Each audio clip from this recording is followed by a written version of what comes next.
Nah, lanjut pada pembahasan. Di Indonesia, pengertian hegemoni berasal dari bahasa Yunani.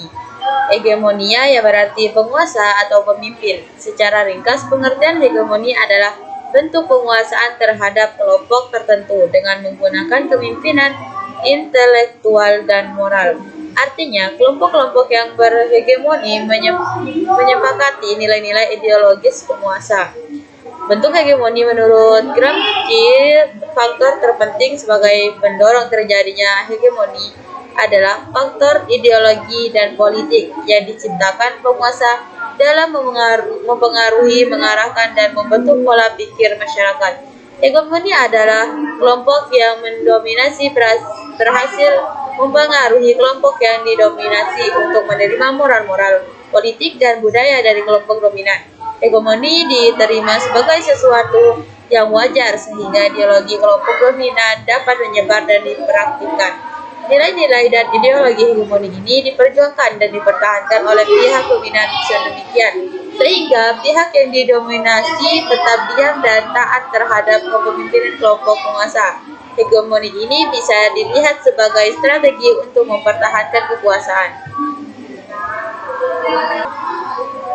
Oke, selanjutnya, negara Eropa yang dapat digolongkan sebagai negara yang paling awal dalam melakukan upaya untuk melakukan penguasaan hegemoni dalam kaitannya dengan perdagangan di Asia Tenggara adalah Portugis dengan dilandasi oleh semangat G3, God, Glory, and Gospel.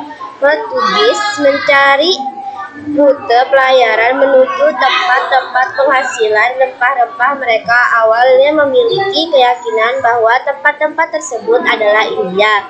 Namun ternyata India hanyalah tempat penjualan rempah-rempah saja, bukan produsen utama. Produsen utama rempah-rempah ternyata adalah wilayah Hindia Timur yang berada di Asia Tenggara. Karena seketika Portugis di bawah pimpinan Alfonso de Albuquerque mencapai Malaka yang menjadi bandar dagang dan tempat transit utama di Asia Tenggara. Portugis berusaha untuk melakukan monopoli perdagangan rempah-rempah secara teknis. Portugis memiliki corak layaknya kerajaan maritim dengan basis berupa perbentengan yang tersebar dari pantai timur Afrika hingga Laut Timur.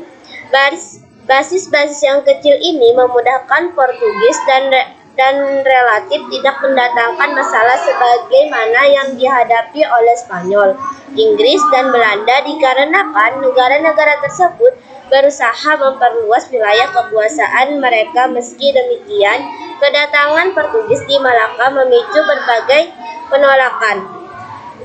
Kesultanan Aceh dan Jepara terbukti melancarkan serangan-serangan ke Malaka untuk mengusir Portugis. Tidak sampai di situ saja. Pada akhirnya harus diusir dari Malaka setelah terjadi persaingan dengan Belanda. Lika-liku politik dan ekonomi Portugis di Malaka tidak luput dari perhatian Spanyol. Bermula dari ekspedisi yang dilakukan oleh Ferdinand Magellan ke arah barat. Spanyol pada akhirnya langsung menemukan tempat yang menjadi sumber utama rempah-rempah, yaitu Maluku. Namun ternyata Spanyol terlambat karena Portugis sudah berada di sana lebih dulu. Akhirnya Spanyol harus meninggalkan Maluku dan mendirikan basis di tempat yang tidak jauh dari Maluku, namun sudah tidak asing lagi. Pulau Luzon di Filipina dijadikan basis utama yang sangat kuat, baik secara politik maupun ekonomi. Elemen militer dan misionaris Katolik dikirim ke Luzon dan pulau-pulau sekitarnya untuk membantu pemerintahan. Eksistensi perekonomian yang kuat dibuktikan dengan adanya jalinan perdagangan perak, porselen, dan sutera yang sangat menguntungkan Spanyol, Inggris, dan Belanda. Juga tidak tinggal diam dengan aktivitas Portugis dan Spanyol di Asia Tenggara. East India Company dan French East Indies Company secara bergerak dan mulai melakukan persaingan dagang. Sebenarnya daerah yang menjadi fokus operasi mereka adalah Hindia Timur Indonesia. Hal tersebut langsung pada tanggal awal abad ke-17. Tujuan Inggris dan Belanda yang lain adalah menyingkirkan pengaruh Portugis dan Spanyol dari Asia Tenggara. Hal tersebut dapat dicapai oleh Belanda pada tahun 1641 dengan terusirnya Portugis dari Malaka.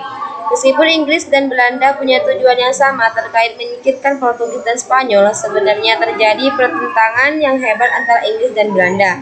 Kejadian pada tahun 1623 ketika sekumpulan tentara yang berada di bawah perintah IEC habis dibantai oleh pasukan VOC. Saat mereka hendak melakukan perebutan benteng milik VOC, menjadi konflik nyata di antara Belanda dengan Inggris. Hal tersebut berlanjut kepada Perang Inggris-Belanda 1652 sampai 1654. Ditambah lagi, ketika Kesultanan Benteng memberikan izin kepada Belanda VOC untuk mengusir Inggris dari Jawa, maka praktis Inggris terpaksa harus memutuskan perhatian kembali ke India. Demikian presentasi yang bisa kami sampaikan, kurang lebihnya kami mohon maaf. Akhir kata, Assalamualaikum warahmatullahi wabarakatuh. See you.